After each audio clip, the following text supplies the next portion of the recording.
very happy to kick off this session.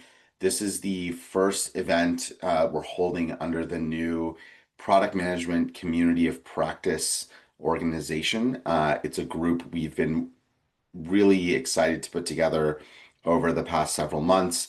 It is made up of students, alumni, and faculty who are all interested in the uh, community of product management and the sort of discipline of building technology products in a variety of industries. So thank you for being here. We have a LinkedIn group as well that we are working to spin up and create community around so we can continue the conversation.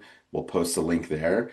And this session is, again, about kicking off this journey to bring together alumni, students, and faculty to discuss what it takes to be a great product manager. So this panel is going to sort of discuss experiences, trends, insights, and advice on the discipline of product management. We've got two great speakers today, Mikesh Vora and Ariel Dos Santos, both Sloan alum. And let me turn it over to them to introduce themselves. Ariel, you want to go first? Sure. I'll go first. I'm Ariel Dos Santos. Nice to meet you, everybody. I'm class of 2010. I was telling people I found my old Mediterranean Ocean fleece, which sounds like it's no longer a tradition, I think, but it's still in my closet. Sloan holds a really special place in my heart, and it was an incredible part of my career and getting to where I am now.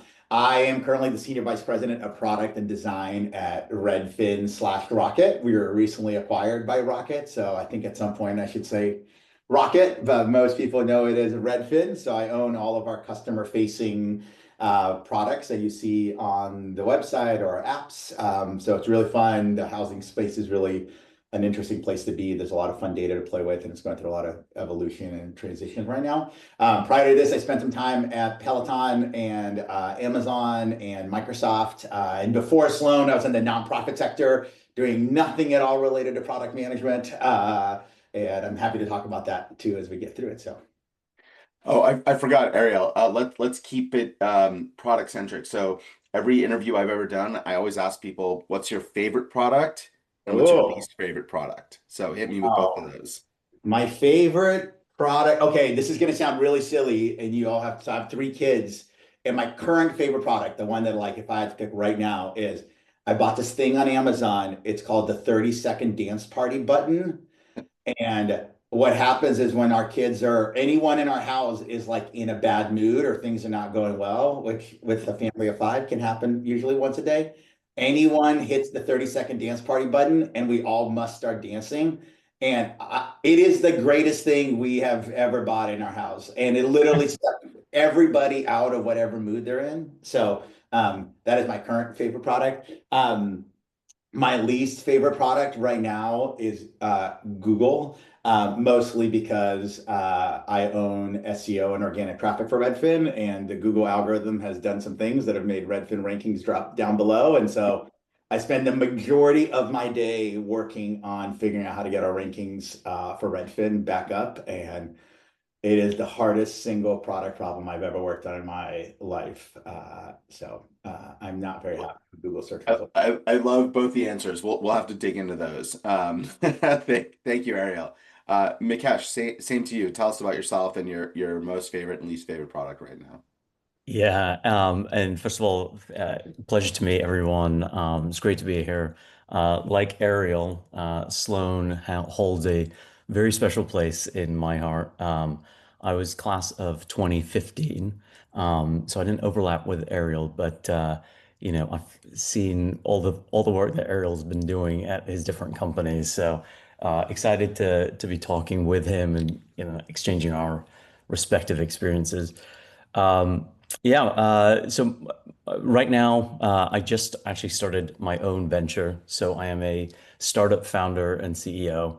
I have a history of product management. So I've been a product leader at largely blue chip, large tech companies for the last 10 years.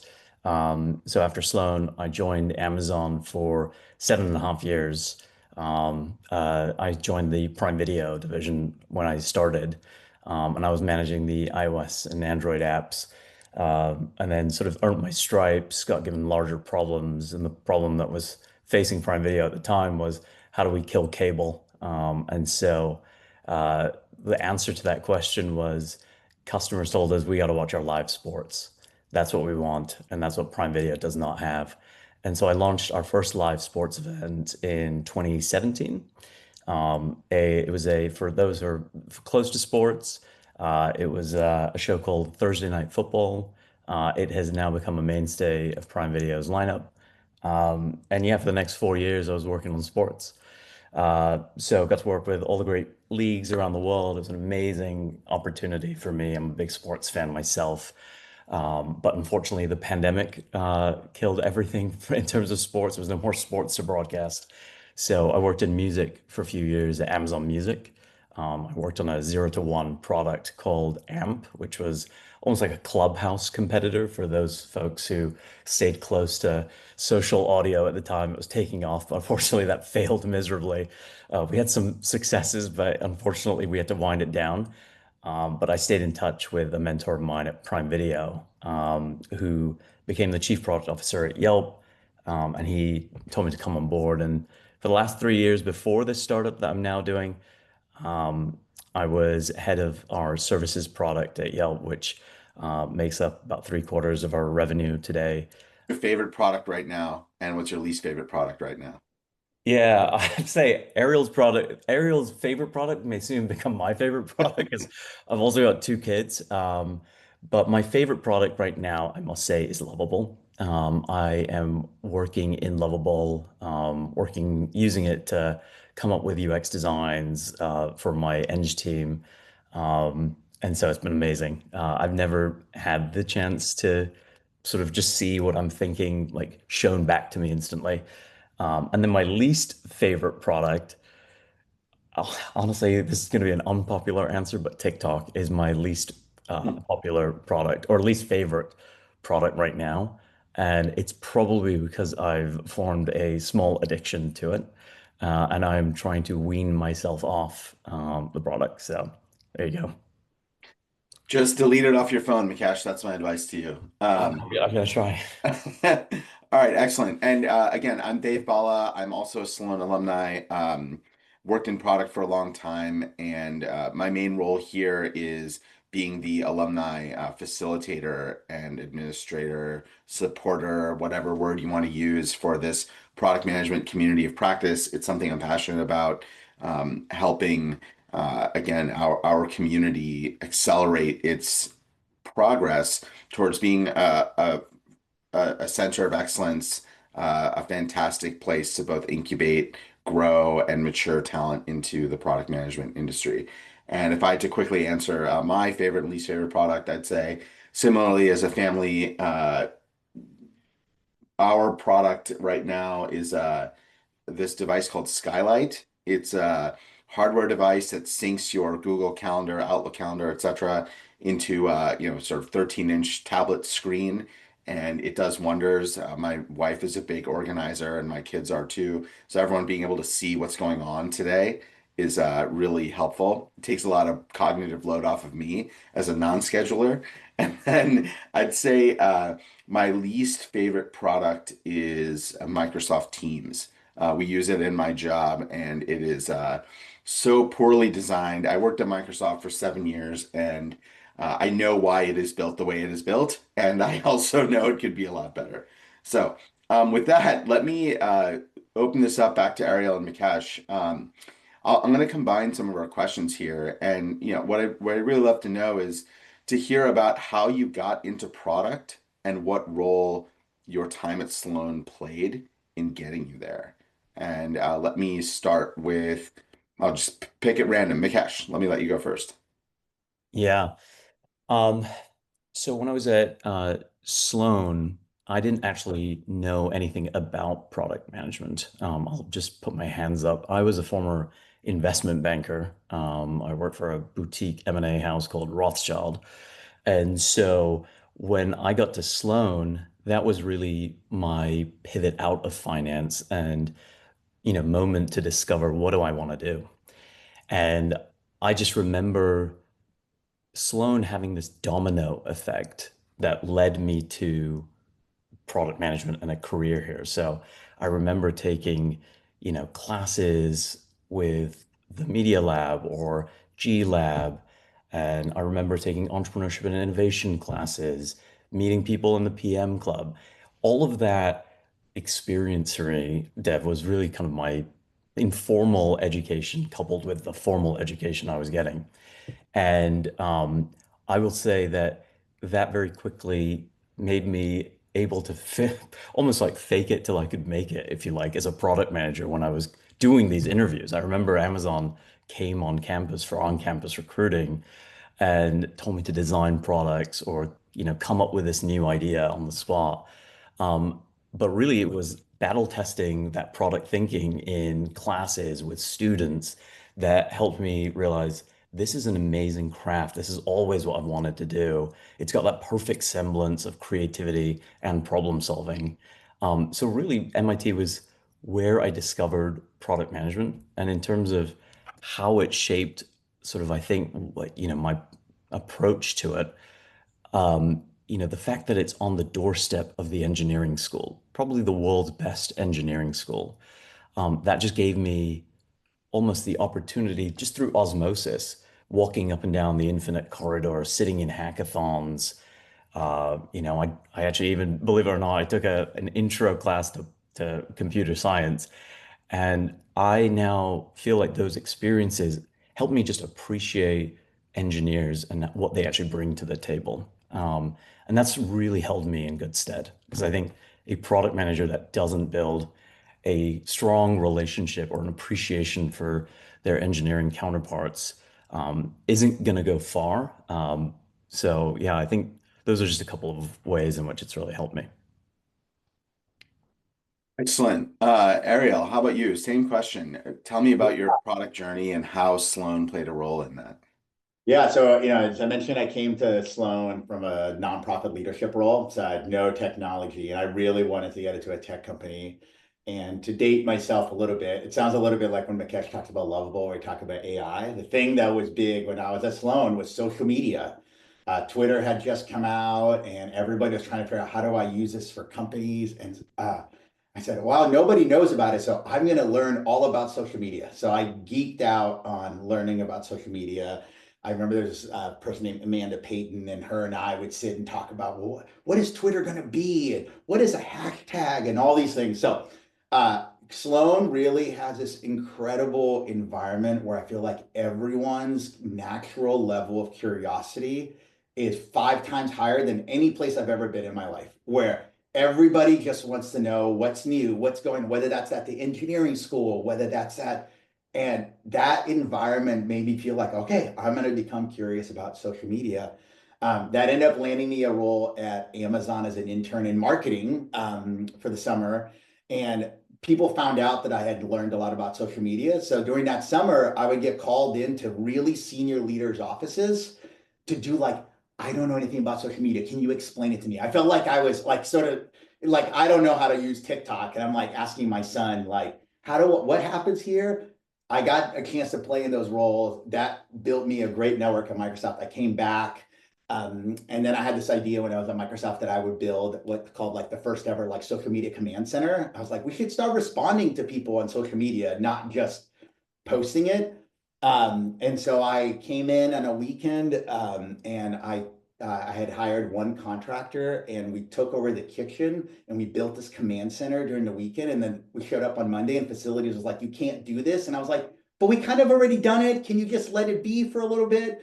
And within a few months, that grew from one person to like 40 people because everybody wanted someone responding in. So that led me to really learn what it meant to build a product and sort of start thinking about it. I ended up at Amazon, also in a social media role. I'll skip the worst job I ever had at Amazon. But I ended up in customer service after one bad job. And my job was to figure out how to respond to people when they complained about where their packages were on Amazon, which is for those that bought things on Amazon, it happens a lot. It's the number one reason people call Amazon, or used to be.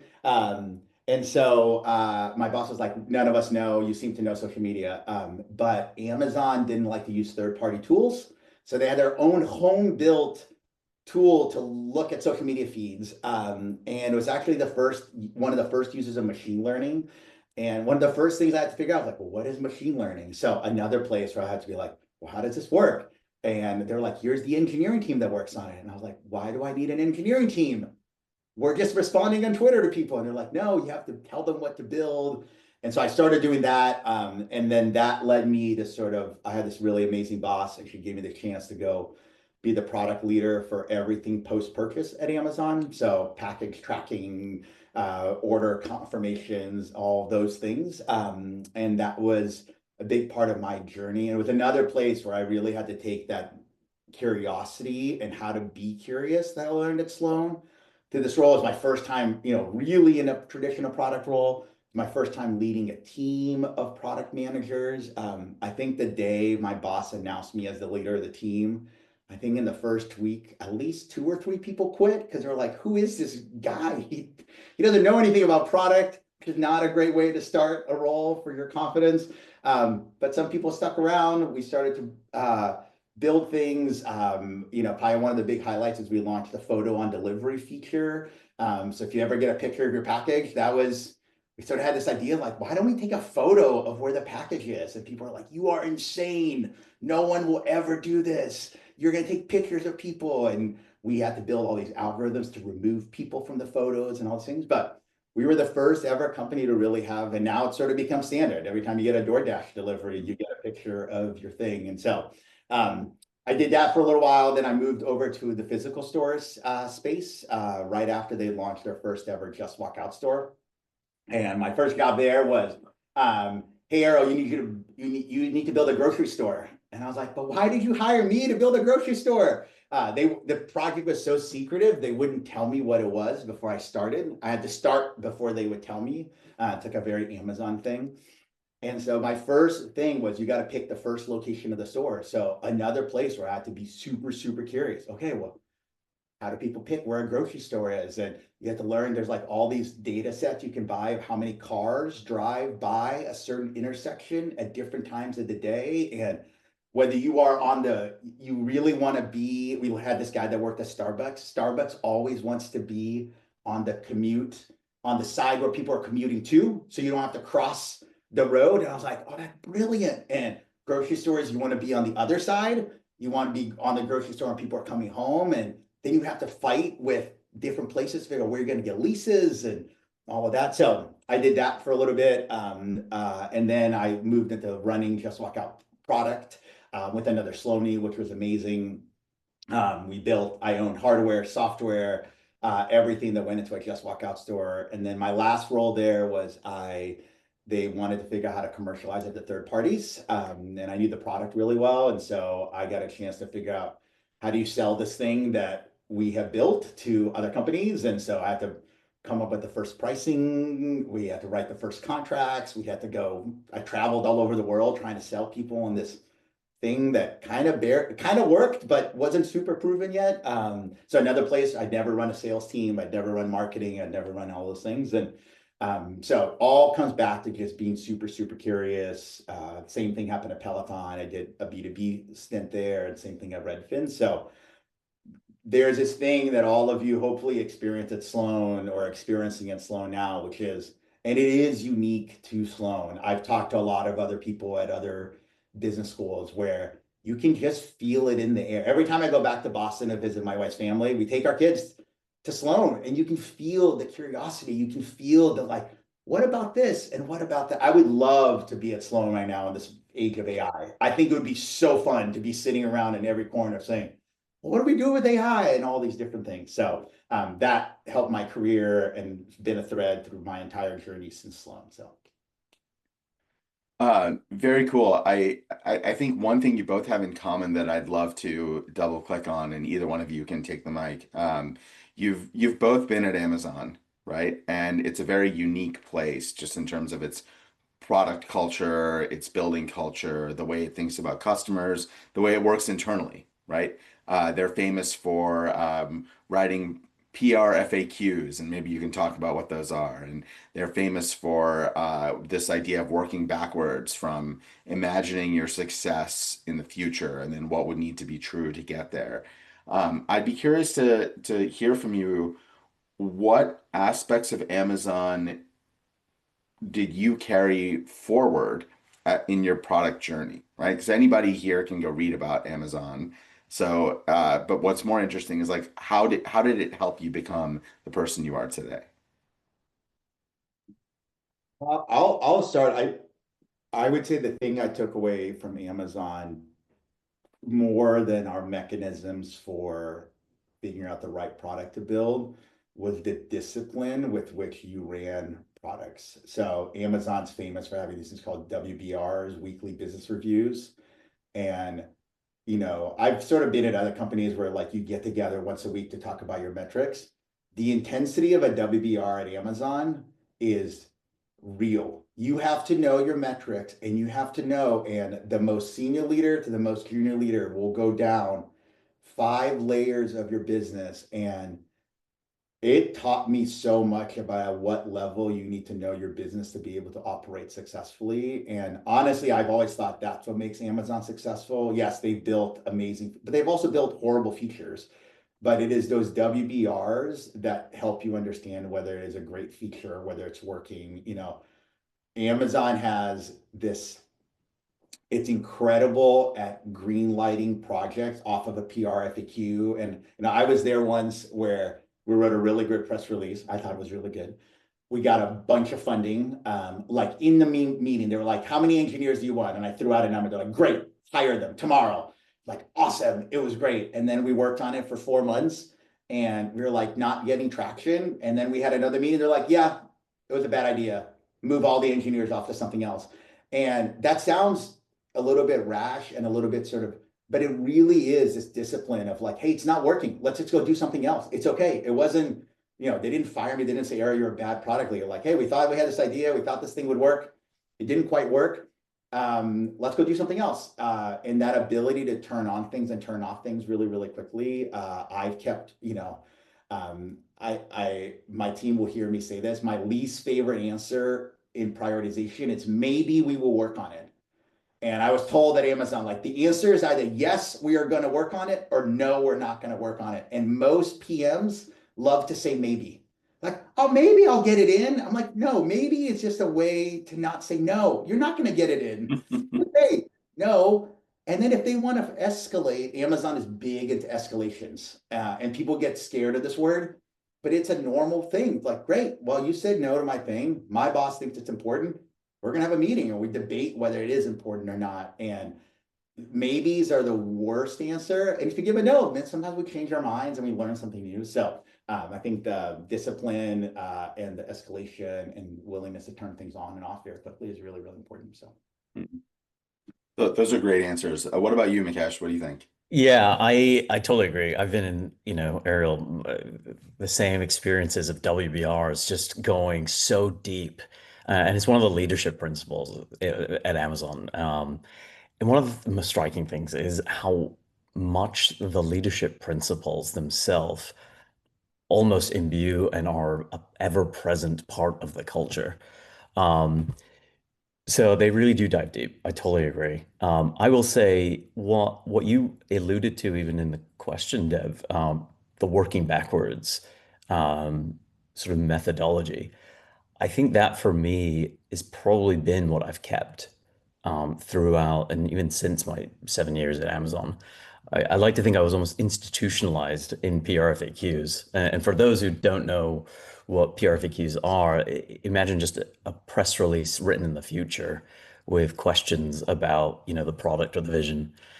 And so I just thought initially, I was like, this is so dumb. Why are we spinning, cycles, just writing this press release, this imaginary artifact?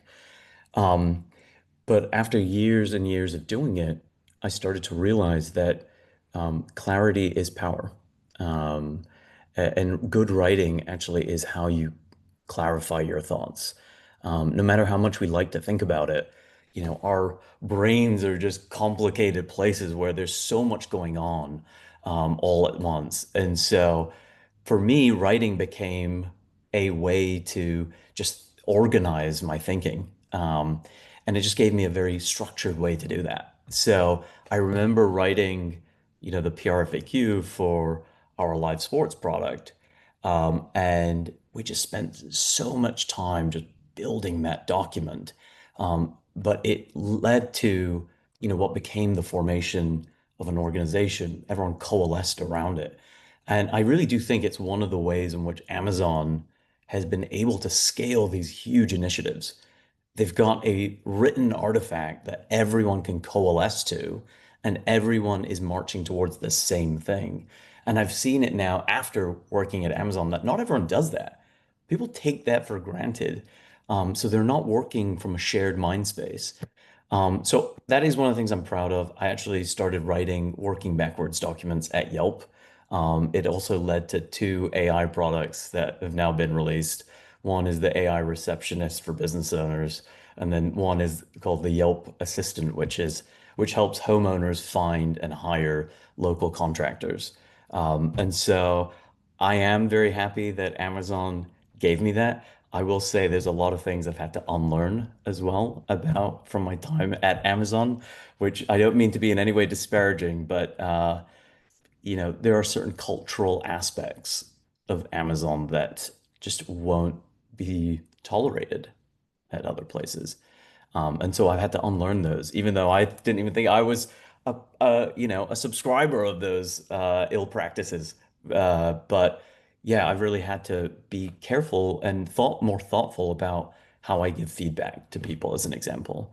Mhm. So yeah, that's just some of the things I've kept and some of the things I've tried to unlearn, Jeff. I will just quickly add one of my most profound experiences since leaving big tech has been unlearning the idea that whatever they do will work everywhere, right? That, like, I think when you work in these big organizations, they inculcate this idea that we know it best. And if you've been there for a long time, you tend to carry that with you. And then you go to another place and dropping the binder on the table of here's how we do it at Amazon or here's how we do it at Google is a surefire way to lose a lot of trust in a smaller, different organization. Maybe So one just to build on just to make extra yeah. one thing on the writing. I don't know if it's still in my core. There was a class, I think, communication for managers or something, and we all thought it was a little bit of a joke. We were like taking a finance class and econ and all these, and we're like, and the teacher, Professor Kara Blackburn, I only came out to find out this afterwards. I think her brother was like a one of the first hires ever at Amazon, Jeff Blackburn. He was sort of like running all of Prime Video, and she would sit in the class and say, I guarantee you all the single most important thing you can learn at Sloan is how to write effectively for executive audience. And we are like, what I still remember the first assignment we did, we all bombed. We all did terribly on it. And I wish I could go back and take that class again. And because I would have had a much bigger leg up when I got to Amazon and in any company since is writing. The ability to communicate in I have to write emails to our CEO and why our Google rankings are down. And like writing an email to a CEO is a skill that takes a long time. And she was like way ahead of the curve. And we were all like, what really matters is how good can I calculate the net present value of an investment in? That actually doesn't matter most of the time because someone else would know how to do that. But being able to write and communicate was definitely a part that I think I wish I would have spent more time at Sloan figuring out how to do. That's super interesting. I'm gonna come back to that, Ariel, because I want to ask a question about AI and how you both use it, and how you think about it as PMs. But before we get there, I want to ask a couple more questions and then make sure we have time for questions at the end. I think an interesting thing to think about is that both of you have worked on products that change human behavior, or they aspire to, at any rate, be it, riding a bike with a computer screen in front of it, be it taking out your phone to review the meal you just ate, and many other things in between. I'm curious when you think about that, right? Like your product success hinges on changing a person's behavior, introducing a new concept to them. How do you think about that, and how do you know when you found product market fit, you're on the right track, or maybe you aren't, and it's time to move away from that or change your strategy. Because people are fickle, people are complicated. Getting them to change the way they operate is really difficult. So I would love to hear that from both of you. Yeah, Mikesh, you want to start or? Yeah, happy to. Yeah, so I think about maybe a time where we were trying to do something really big and change, behavior. And my mind sort of immediately jumps back to 2019 for me. This was just pre-pandemic. And Amazon had acquired rights to the English Premier League. And it was a big moment because we got exclusive rights to broadcast. And for those who are familiar with the Premier League, EPL, in the UK, it really is religion over there. Um, and so when Amazon were getting into the business, they were breaking a stranglehold that BT and Sky had had on the sport for 26 years. And plus, it was an American company broadcasting in the UK. And so, you know, the stakes were so high that Amazon felt like this could damage our brand in the UK if we do not deliver the sports broadcast with the quality and the effectiveness that we expect it to do, what the audience is expecting. And we were up against cable. They owned everything, like the end-to-end signal delivery. Um, Whereas delivering it over the internet was the first time British soccer was actually being broadcasted over the internet. And so the as we were getting closer and closer to the launch in the end of 2019, as the product manager, I was tasked to give, as Ariel, put it, like updates to the executives, written updates. And I spent weeks on that update. It was probably one of the most nerve-wracking ones, and Ariel already mentioned his name. It's a guy by the name of Jeff Blackburn, who was Jeff Bezos's right hand for all of Amazon's digital entertainment. And so I write the document and I do the calculations with my, infrastructure teams, and they said we're going to be using 60% of the internet bandwidth in the UK when we go live. And when we started doing load testing, the signal, we just couldn't hold it. We just could not. We created artificial load to see if we could, continuously stream. And so that document to Jeff Blackburn um, was me managing expectations before a very big event. And I remember Jeff in that meeting reading the document. He walked out and then he walked back in, and everyone was sort of just on the edge of their seat just to figure out what's he going to say. And I will never forget this moment. He looked at Greg Hart, who was our leader at the time, and he's the former inventor of Alexa, a big name at Amazon. And he said, "Have you thought about giving the rights away to the BBC?" And everyone just sat there stunned because it was 2 years of work to get us ready to broadcast to the British public.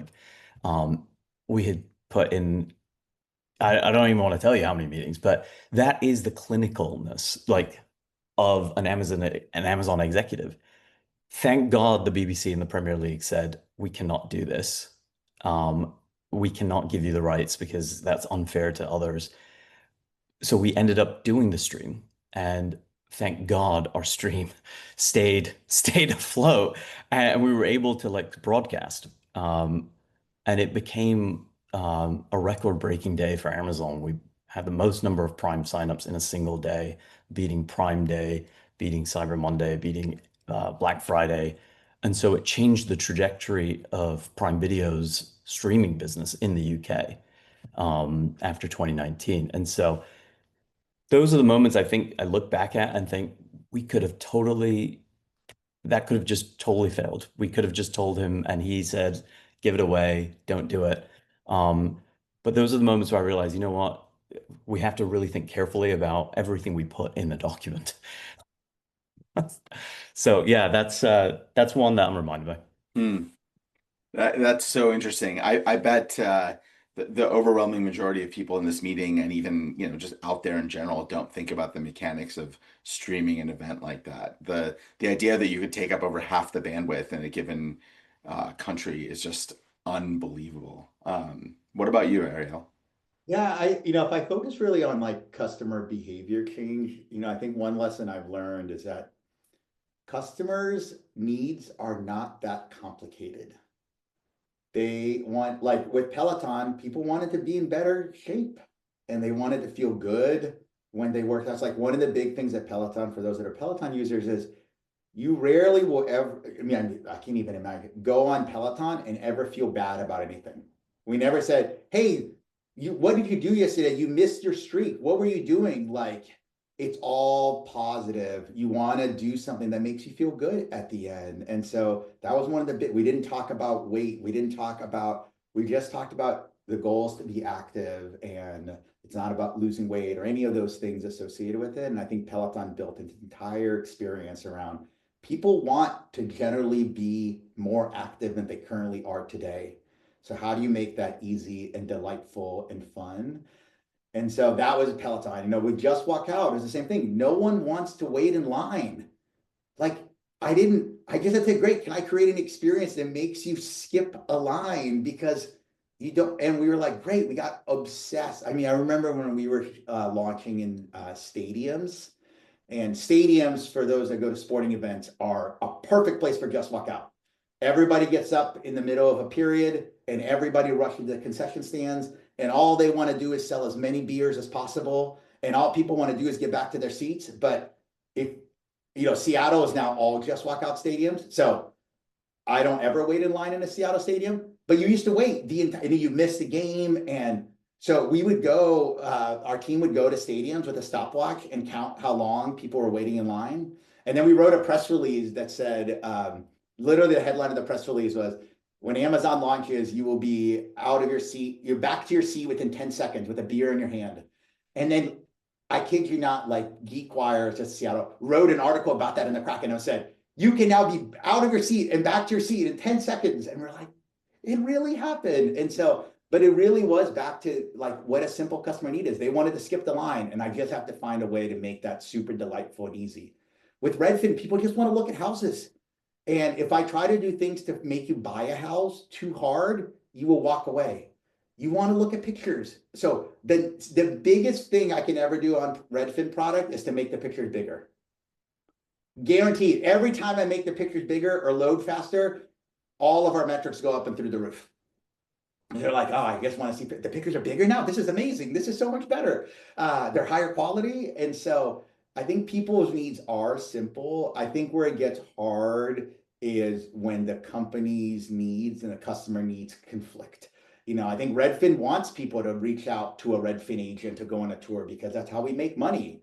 You want to, and sometimes what people want is different. And Peloton wanted you to buy multiple products, not just a bike. And they wanted you to buy a treadmill, and they wanted you to buy apparel and all these things. And those are scenarios where I think you start to make trade-offs. Same with Amazon.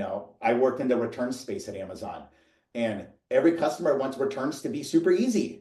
You don't want to have to think about returns. Well, if you make returns really easy, you lose a lot of money as a company if there's no friction at all to returns. And so you start to have to find these balances of like, what's the right thing for the customer? What's the right thing for the company? And trying to make, I definitely made plenty of decisions at Amazon that weren't the most customer-centric thing in the world, but were important for the success of running a for-profit company that needed to make money and save costs and do all of those things. So. Yeah, it's super interesting. When people ask me, how would you define the job of product management? I try and think in those simple terms you're just describing, Ariel, and the phrase I keep coming back to is, uh, it's just about building something people want. And that's also the motto of Y Combinator, right? And simple usually wins. And so simply put, can you build something people want? I think the examples you gave highlight that, both of you, really well.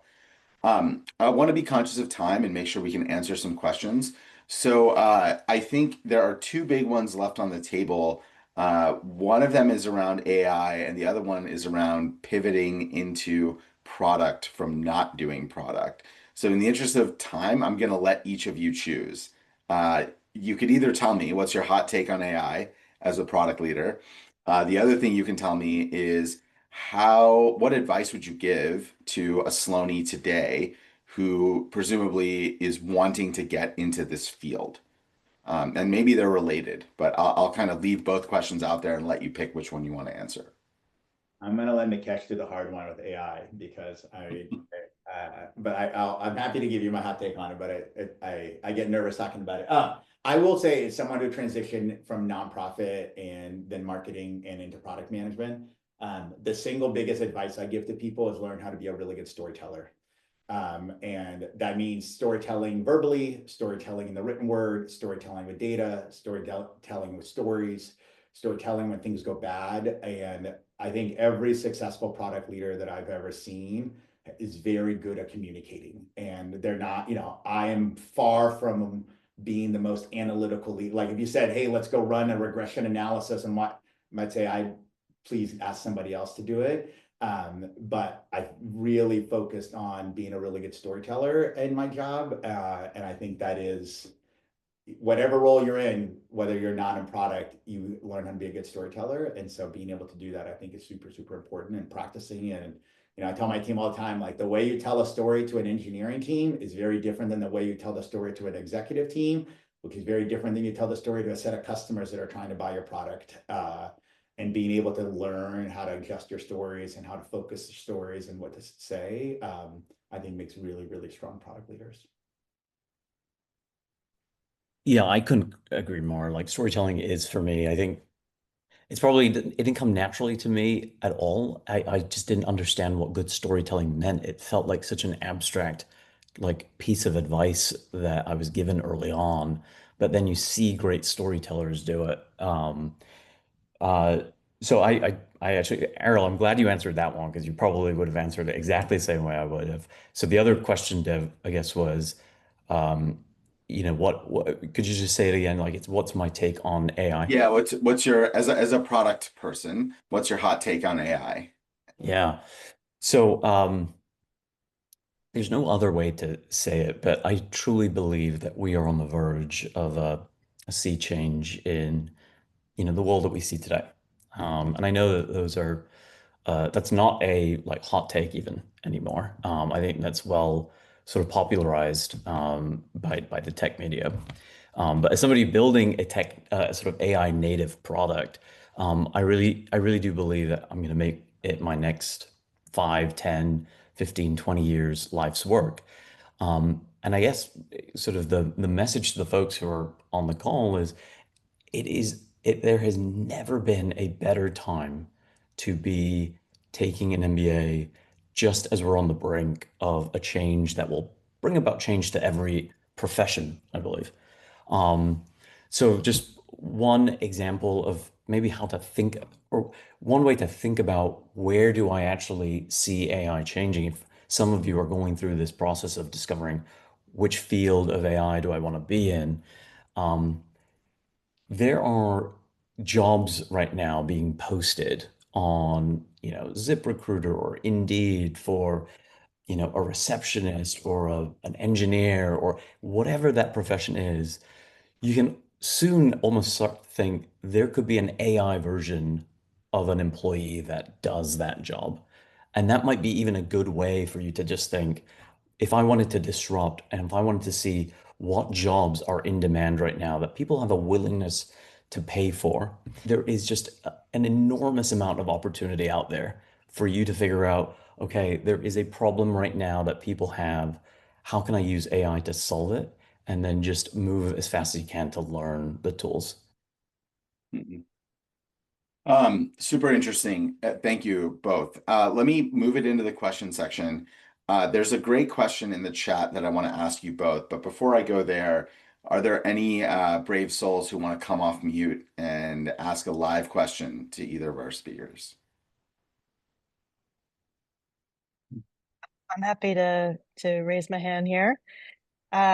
So as someone who has worked in product before it was even called product, and now seeing the transformation that's happening from a technology perspective with AI, where do you see the role of the product manager or product leader in the future? And I ask this because it seems like, if anything, that product leader is more at the center of the conversation because they understand the customer experiences, they understand the engineering stack, they understand the business use cases, and they're now kind of at the center of all of this action. But I'm curious what your thoughts are. Maybe I'll start.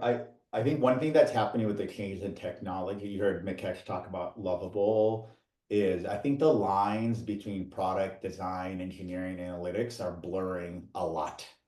I have product managers on my team today that are doing work that an engineer would have been doing a year ago, and they're doing a great job of it. And the engineering team's like, great, thanks for doing this. And I have designers that are writing basically specs that a PM would have done a year ago because it's become so easy for them to do. And so I do think that the lines are blurring way faster than I thought they would. And I think that's creating a lot of like, well, who does this? Do you do this? Do I do this? What do I hire for next? Do I hire a really strong PM who is really AI native, or do I hire a designer? And so I think there's a lot of those questions that every product leader is trying to think through. I think what centers it though is that AI right now is not doing, and I don't think it will maybe ever, but answer what are the most important things for the business right now and how do we get there? I think AI is a really, really strong execution partner right now and a really strong like efficiency partner in different places. Like, we're evaluating a bunch of customer feedback for something we're working on.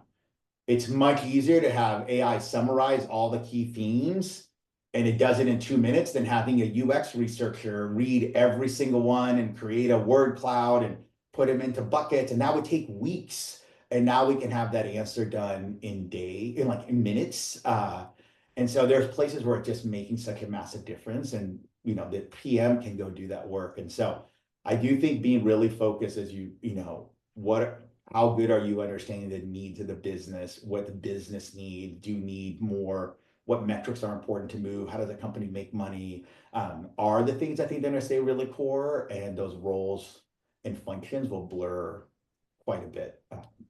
Yeah, I agree. I think it's an enabling force for us, and it's an empowering force. Heidi, I might even riff off your question a little bit and just reframe it as, do I think in an age of AI where intelligence is democratized and in abundance, are we going to need product managers? Like, is there going to be a profession? And I think the answer is a resounding yes. I think you're actually, in my eyes, I could be wrong about this, but I think that product managers are in more demand than ever now because the ability to build, envision, create is now the commodity that businesses are looking for the most. And so I'm very excited, and I think people who are going down the product management track and probably have asked themselves the existential crisis question of, am I going to get automated away as a profession? I don't. My sense is that you should not worry about that. Yeah, I think just to cap that off, there was a great article written by Nitin Noria, the former dean of HBS, and he was talking about what role technologists have to play in the era of AI. And just to summarize, he said the challenge now is about having taste and intuition. And that's what I would make sure all of you walk out of here with. Like, that is the role, that's the opportunity, right? Anybody can generate some AI slop, but do you have taste? Do you have intuition on what people want? And can you go build for that?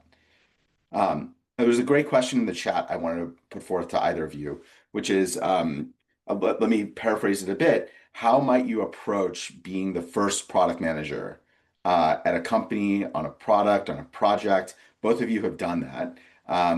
So what would be like some of your top tips or your top approaches? Ariel, you want to take it? Yeah, you can't do it all as the first PM. So we hear about prioritization being an important skill set in all roles, but when you are the first PM, you have to be ultra focused on where you're going to spend your time. I've seen a lot of PMs sort of, I'm like, well, what did you move this week? They're like, well, I worked on 20 things because I had 20 requests. And I'm like, and none of them moved at all. And so it's sort of a little bit back to that maybe yes or no paradigm. Like, what are the things you're going to say yes to that you're going to work on? And the list of yeses is going to be smaller than the list of nos when you're the first PM. And being like, when I was that first PM trying to build a grocery store, nothing mattered besides finding a place where we could open a grocery store. And so I had all these questions like, well, what is it going to be called? I was like, not sure. We'll talk about that later. And there are all these people that want to know things, and you just have to be laser focused on what is the thing. And at the same time, be willing to change based on what new things. So when you are early on in a business, it is it drives me crazy when people want to write a 9-month roadmap when you're the first PM in a business. I'm like, how can you know what's going to happen in 9 months? Like, maybe you can write a roadmap for next week, but you're going to get a customer that's going to call and say, I need this feature or else I won't sign the deal. And you're like, okay, great. Well, we got to. So figuring out how do you evaluate changes to the roadmap? How do you understand what's happening? So it does not mean be really ruthless at prioritizing and really rigid. You have to be really ruthless at prioritizing and very flexible, because the way companies are successful is they make the right first few bets and like, actually, we are going to ignore this thing.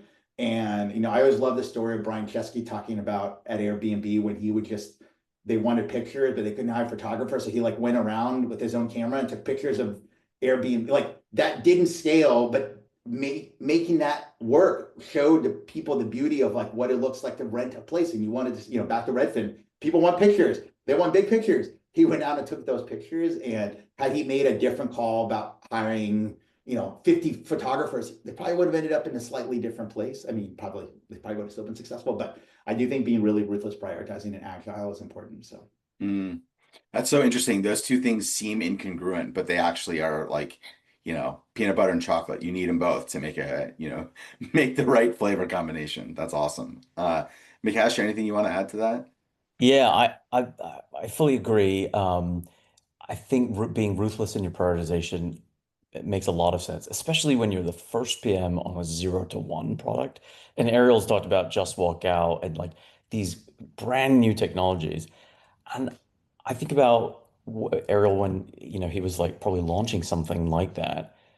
You know, you have to convince a whole bunch of people to come along with you on this ride. And you're selling a vision and you have nothing to go off. Like there's no metrics or really anything. So 0 to 1, being the first PM, it's a whole different skill set. And it goes back to storytelling and being able to convince people. But I think even before storytelling, the most important skill that I might even suggest, and it was feedback given to me that I needed to improve on, was listening. And I actually considered myself a really good listener, to be honest with you. And then my boss actually said, Mikesh, sometimes when somebody says clementine, you hear tangerine. And it was probably the most offensive feedback I have ever received. But it did something in my neural wiring, if you like, that made me now tune in to what somebody's saying when they're saying it and listen to maybe even the question behind the question. And so I think listening, I would highly recommend it. If you were 0 to 1 PM and you're starting something off, just go on a listening tour. It is probably the best thing that you can do before you even put pen to paper, really get people involved. Yeah. Wow. That's great advice. I want to be conscious of time. It's the business day. I wish we had another hour. Um, Thank you both so much. I would encourage everyone to visit the Community of Practice LinkedIn. This is the place where we aim to continue these conversations asynchronously. We will be holding another event in November, and the subject of that one will be the role of product management in 2025 in this era of AI and change. What is the function? What does it mean to be a PM? I think we'll build off the ideas discussed today. So tune in for that. Look out for your email on that. Join the LinkedIn group. And again, just please join me in thanking Mikesh and Ariel for their time. It was wonderful.